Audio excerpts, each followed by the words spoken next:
ఏం పచ్చడి నూరుతున్నావమ్మా? కొబ్బరికాయ పచ్చడా? నీకు ఎవరు నేర్పించారు అలాగే నూరమని? నూరమని ఎవరు చెప్పారు నీకు?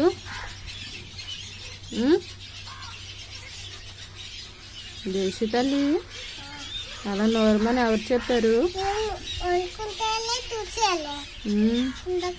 తుడిసేవాళ్ళు అలాగా?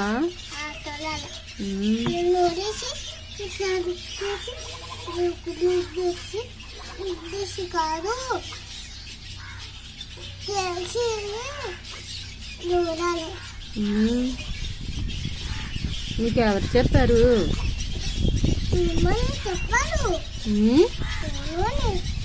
మీ అమ్మమ్మ అలా? మరి అలాగే చూసుకోవాలా?